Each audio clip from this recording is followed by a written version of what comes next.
네, 올해는 병오년 해라고 이야기를 하죠. 붉은 말의 해라고 이야기를 합니다. 사실 뭐 이런 띠라던가 이러한 뭐 운세, 사주는 우리하고는 상관이 없는 아무 의미가 없는 해입니다. 그런 의미죠. 그러나 거기에 우리가 의미를 부여해 보자면 이제 우리 제자와 섬교회가 걷는 것보다 말과 같이 좀 더 뛰는 그러한 한 해가 되었으면 좋겠고, 더불어 성도님들의 삶에 이 말과 같은 역동성이 있는 그런 활기와 그런 생기가 넘치는 그러한 삶이 되길 소망합니다. 그래서 여러분들이 정해놓은 목적과 목표를 향해 달려갈 수 있는 그러한 힘이 여러분들 안에 있으며 부지런히 그 목표를 향해 나아가는 그러한 한 해가 되길 소망합니다. 보통 새해가 되면 우리는 당연하게도 무엇을 더 해야 할까? 무엇을 바꿔야 할까? 그런 포부와 기대와 그러한 설렘을 가지고 한 해를 시작합니다. 그것을 하는 과정에서 부담이 되기도 하고 또 버겁기도 하지만 그래도 그러한 목적을 설정해 놔야 이전보다는 더 나은 오늘과 내일을 살아갈 수 있기 때문이죠. 그러나 우리가 한 가지 놓치지 말아야 할 것은 우리가 얼마나 빨리 가느냐보다도 우리가 어떠한 방향으로 가야 하는가, 내가 가야 할 방향이 다르지 않은가, 틀리지 않은가를 우리는 확인해 봐야 합니다. 달리기 선수가 아무리 빨리 달려도 코스를 이탈해서 달린다면 그것은 아무 소용이 없는 것이죠. 그렇기 때문에 우리의 속도보다도 우리의 방향이, 우리가 무언가를 더 잘하기보다도 우리가 무엇을 지키며 살아가야 될지 우리는 그것을 같이 이야기하고 고민해 봐야 되는 것이죠. 사실 느헤미야가 성벽을 재건하는 일도 이와 같은 그런 상황에 있었습니다. 이스라엘 백성들, 특히 바벨론의 포로로 갔다가 돌아온 이 유다 백성들은 지쳐 있었고 하나님을 향한 믿음이 무기력했고, 그래서 무너진 성벽을 매일 보면서도 그것을 세울 생각을 하지 못했습니다. 그냥 다음에 하지, 그냥 아직은 때가 아니야, 이렇게 하며 피차 밀어넣은 일이었죠. 그런데 그 무너진 성벽을 다시 세울 수 있도록 한 중심의 인물이 바로 느헤미야였습니다. 느헤미야는 하나님의 뜻을 받았고 그 뜻을 그들과 공유하여 그들이 잃었던 것을 찾고 그들의 무너진 것을 다시 세우는 그 역할을 했던 사람이 바로 이 느헤미야였습니다. 오늘 느헤미야 2장 17절 말씀을 보면 우리 한번 같이 읽어볼까요? 세번역 성경으로 한번 읽어보겠습니다. 느헤미야 2장 17절 함께 읽겠습니다. 이렇게 돌아보고 난 다음에 나는 비로소 갈레들에게 말하였다. 여러분이 아는 바와 같이 우리는 지금 어려움에 빠져 있습니다. 예루살렘은 폐허가 되고 성문들은 불탔습니다. 이제 예루살렘 성벽을 다시 쌓읍시다. 남에게 이런 수모를 받는 일이 다시는 없어야 할 것입니다. 아멘. 느헤미야가 지금 이 유다 백성들을 모아놓고 뭐라고 말합니까? 함께 건축을 하자고 이야기를 합니다. 느헤미야가 말하는 이 초점은 무언가를 해야 하는 것보다 그것을 함께 하자고 하는 그런 공동체 의식이 담겨진 고백이었습니다. 느헤미야는 자신의 힘으로 성벽을 쌓는 것을 원하지 않았습니다. 그는 먼저 무너진 성벽의 현실을 보았고 그 성벽을 왜 이들이 쌓지 못하고 있는가를 돌아보았고, 또한 그들 안에 하나님께서 무슨 일을 해야 하실지를 돌아보며 그것이 준비된 다음에 그들과 함께 그 이야기를 나눴습니다. 느헤미야는 당시 강대국이었던 페르시아 왕의 명령을 받아 남유다의 총독으로 보내받은 자였습니다. 당시 총독이라고 하는 것은 이 유다를 지배하는, 유다를 다스리는 권한이 그에게 있었다라는 거죠. 근데 유다를 다스리는 권한을 가진 느헤미야는 이 성벽을 쌓는 일을 명령할 수도 있었겠죠. 너네 이거 쌓아야 돼, 빨리 쌓아, 명령할 수도 있었습니다. 그러나 그의 모습은 명령이 아니라 권유였고 다독임이었고 그들에게 하나님의 은혜를 전하는 나눔이었다라는 것을 우리는 기억해야 합니다. 느헤미야가 그들과 함께 나눈 것은 자신을 이곳에 보내는 사람이 바로 아닥삭스다 왕이 아니라 하나님께서 나를 그의 술관원으로 보내시고 또 그에게 말을 하여 이 유다의 땅까지 오게 할 수 있었다라고 하는, 하나님께서 나를 이곳에 보내셨고 내가 이곳에서 해야 될 것은 성벽을 쌓는 일이라는 것을 그들과 함께 나누게 됩니다. 그때의 이들의 유다의 마음에는 자신들은 하나님께 버림받은 것 같았고 이제는 하나님의 백성이 아닌 것 같았고 이제 하나님의 도움을 기대할 수 없었을 것 같은 그들의 이 무너진 마음을 이 느헤미야가 나누는 하나님의 하시는 그 일을 통해 하나님께서 여전히 나를 사랑하시고 나와 함께 하시고 우리를 통해 다시 하나님의 일을 하시고자 한다라고 하는 그러한 희망과 소망을 그들이 갖게 됩니다. 그러자 이제 무너진 성벽이 그냥 거추장스러운 것이 아니라 그들이 해야 될 사역이 되었고 그들이 함께 그 성벽을 쌓기 위해 힘을 모으기 시작합니다. 저는 우리 제자와 삼교회가 이제 그러한 자리에 서 있다라고 생각을 합니다.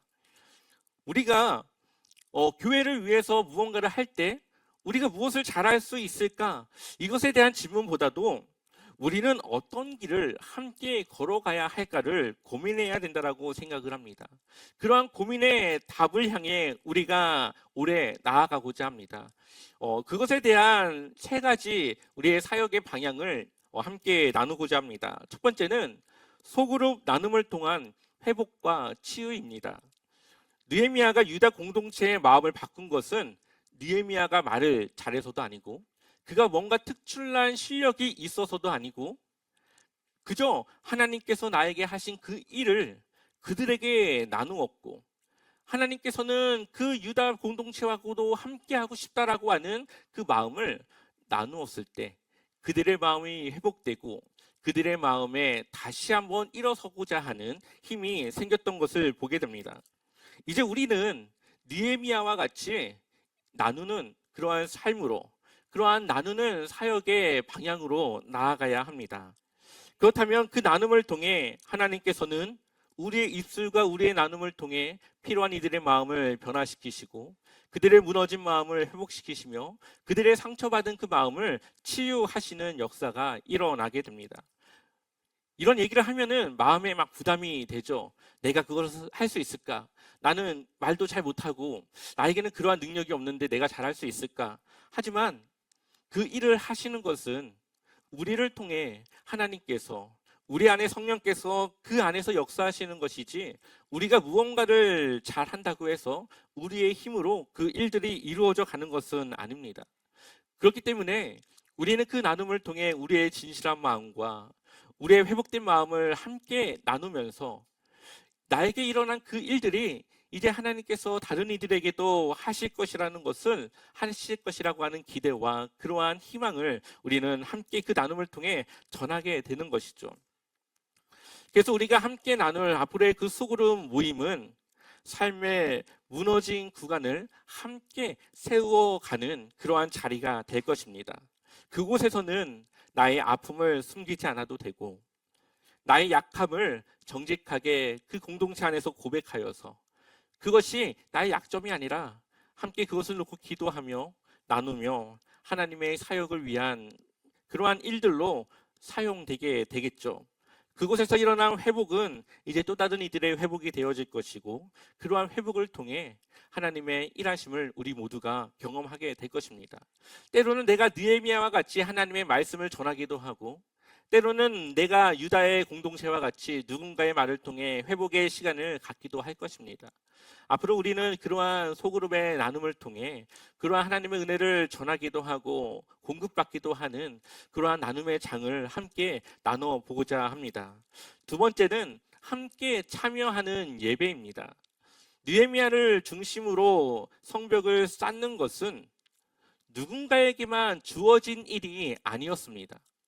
그냥 특정한 누군가, 정해진 사람들만 그 성벽을 쌓는 일에 쓰임받은 것이 아니라 유다 공동체 모두가 함께 그 사역에 참여했다라는 거죠.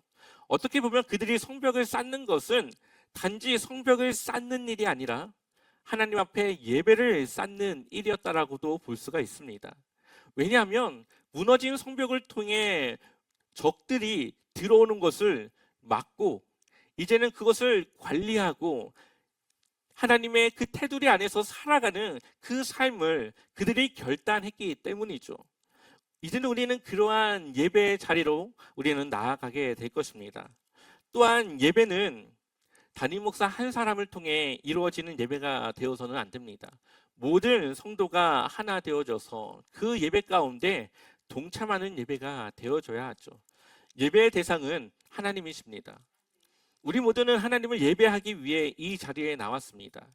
담임 목사가 설교를 잘하는지 찬양을 잘하는지 오늘 예배를 잘 준비했는지 담임 목사의 예배를 보러 온 것이 아니라 하나님 앞에 우리의 마음과 우리의 생각과 우리의 믿음을 고백하며 하나님께 올려드리기 위해 우리는 이 예배 자리에 왔음을 기억해야 되는 것이죠. 그래서 올해 우리의 예배 가운데서는 우리가 좀 더 참여하는 그러한 적극적인 예배로 좀 함께 해 나가려고 합니다. 때로는 성도님들이 사회도 보고 또 찬양도 한번 인도해 보는 그 자리에 서보기도 하고 또 특송도 하고 또 받은 은혜가 있다면 그것을 간증하며 함께 그 은혜를 나누는 그러한 자리로 우리가 좀 더 그 참여하는 예배로 만들어 나가고자 합니다. 우리가 그러한 예배의 자리에 섰을 때 내가 앉아서 예배를 드리는 것과 그 자리에 서는 것은 또 다른 마음을 갖게 하기 때문이죠. 그래서 이제는 우리 모두가 그냥 앉아서 예배를 보고 가는 것이 아니라 하나님 앞에 예배를 드리는 그러한 예배의 방향으로 우리가 함께 나아가고자 합니다. 세 번째는 선교의 확장입니다. 교회의 회복은 우리 교회 안에서만 머물러서는 안 되는 것이죠. 더 넓은 지역으로 더 넓은 영역으로 함께 나아가야 합니다. 그동안 우리가 선교를 했던 것은 미얀마 선교였고 또 작년이죠. 작년에 한 곳을 추가한 곳은 새물결 플러스라고 하는 그 출판사를 우리가 매달 5만 원씩 후원을 했습니다. 그 후원을 한 이유는 그곳에서 만드는 그 강의 영상이 있는데요. 그게 정말 많은 성도님들과 많은 목회자들에게 도움을 주는 그러한 영상들을 제작을 합니다. 근데 그것을 제작하기 위해서는 많은 재정적 비용이 필요한데 그것을 함께 나누는 일에 그러한 일에 동참하고자 그 후원을 저희 교회가 함께 체결을 하였고 하고 있는 중에 있었습니다. 이제는 우리가 그러한 선교와 미디어 사역을 넘어 이제는 이 지역 사회에서 또 다른 그러한 지역을 또 섬기는 그러한 선교의 확장을 우리는 이루어 나아가야 합니다. 아직은 그곳이 어디가 될지는 정하진 않았지만 새로운 선교지를 우리가 기도하며 정하며 그런 선교의 확장을 이제는 이루어야 된다라는 생각을 하게 됩니다. 우리가 그것을 내가 감당하려고 하면 부담이 되지만 우리 모두가 조금씩 그것을 나누면 크게 부담이 되지 않고 우리는 선교할 수 있습니다. 교회의 사역은 일부 몇 사람의 그러한 재정적 지원으로 이루어지고 진행되는 그런 것이 아닙니다. 그것보다도 조금이나마 다 같이 그것을 위해 힘을 모으고 협력하여서 그렇게 교회가 한 가지 사역을 놓고 다 같이 힘을 모을 때에 그때 더 큰 주님의 사역을 우리가 경험할 수 있게 되는 것이죠.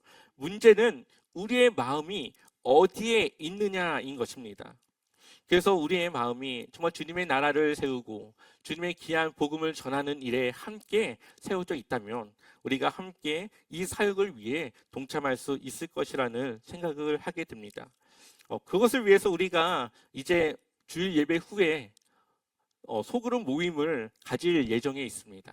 아마 2월 달부터 시작을 하게 될 것인데 설교와 관련된 소그룹 질문 내용들을 제가 제작을 하고요.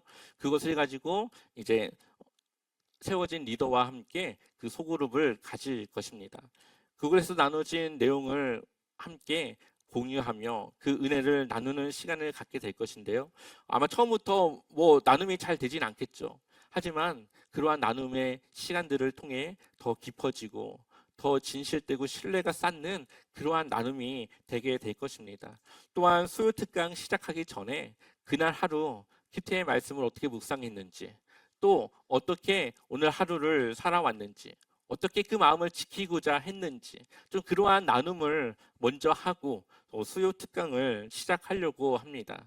그래서 일주일에 2번, 주일 예배 후와 수요 특강 전 이렇게 2번의 소그룹 나눔을 우리가 가질 예정입니다. 또한 예배 순서를 이제는 성도님들이 한 부분을 맡아서 이제 할 수 있는 그런 예배들을 좀 준비해서 한 번씩은 그렇게 함께 동참하는 그러한 예배로 우리가 섬기도록 하겠습니다. 또한 우리가 그러한 교회를 세워 나가는 데 있어서 우리가 듣는 것보다도 한번 그러한 교회를 가서 보는 것도 너무나도 중요합니다. 그래서 지난번 한번 말씀드렸다시피 2개의 교회를 제가 생각하고 있습니다. 하나는 경기도 양주시 옥정 신도시에 있는 사김의 교회라고 하는 교회입니다. 저희 교단에 저와 함께 MDB 신학대학원을 공부했던 그 목사님이 담임하고 있는 교회인데요. 굉장히 부흥하고 있고 성장하고 있고, 이것이 단지 인원적인 숫자를 말하는 것이 아니라 그 안에서 성도님들의 그 믿음과 신앙이 정말 그 하나님 나라를 이루어 가며 그들의 그 삶의 기쁨을 가지며 그렇게 사역을 하고 있는 그러한 교회입니다. 그래서 올해 시간이 되면은 그 목사님을 한번 청빙을 해서 설교를 듣고 어떻게 그 일들을 이루어 가는지를 우리가 한번 듣기도 하고, 그 교회를 우리가 한번 시간이 된다면 가서 함께 좀 나눔을 갖고자 합니다. 또한 2번째로는 대만 까오슝에 있는 일심교회입니다. 이 교회 선교사님은 이제 선교사님으로 가신 거죠. 근데 늘 하나님 나라에 대한 그런 마음과 공동체를 향한 마음을 가지신 분이었습니다.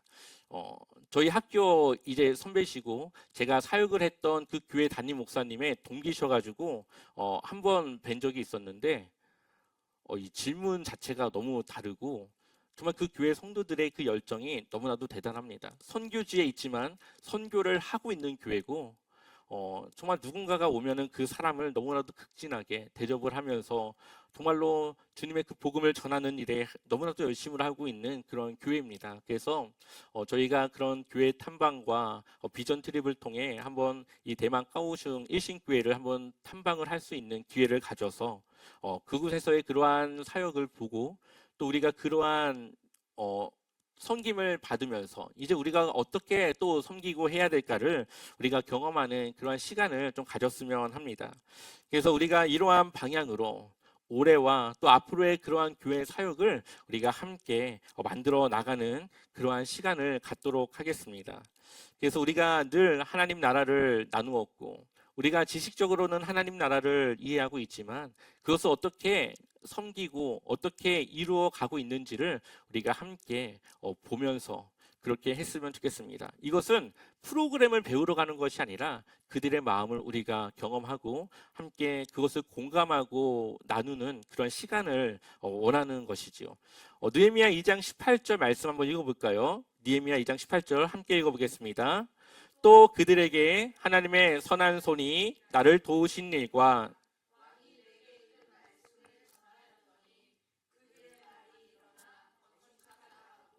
모두 힘을 내어 이 선한 일을 하려 하매. 아멘.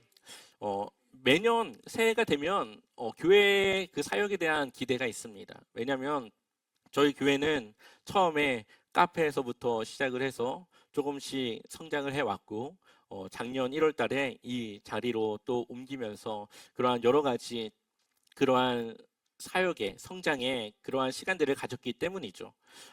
올해는 더 기대가 됩니다. 왜냐하면 우리가 하나님 나라에 대한 마음을 함께 나눴고 우리의 사역의 방향이 조금은 더 선명해졌기 때문입니다. 우리가 나누는 그 나눔을 통해 또 다른 이들에게 어떠한 변화가 일어날지, 어떠한 회복의 고백이 있을지, 또 우리의 그 삶에 하나님이 어떻게 개입하고 역사하실지 그것에 대한 기대감과 궁금증을 갖고 있기 때문에 올해는 더 기대가 됩니다. 하나님은 반드시 우리 안에서 일하실 것입니다. 그런데 하나님의 일하심은 사람을 통해 하나님은 일하십니다.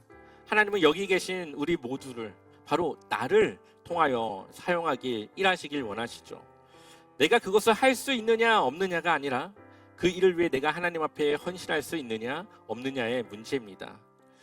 우리가 하고자 할 때 하나님이 일하실 것이고, 우리가 하나님을 위해 헌신할 때 우리 안에 또 우리 공동체 안에 놀라운 변화의 일들을 보게 될 것입니다. 저는 우리 모두가 한 방향으로 함께 걸어가길 소망합니다. 왜냐하면 혼자서 할 수 없고 또한 혼자 해서도 안 되기 때문이죠. 2026년 새해 첫 주일 예배입니다. 이제 우리 모두 힘을 모아 한 발짝 더 하나님의 그 사역 앞으로 나아가고, 그래서 더 성숙하고 성장한 우리 제자와 삼교회로 여러분들이 살아가시길 축원합니다.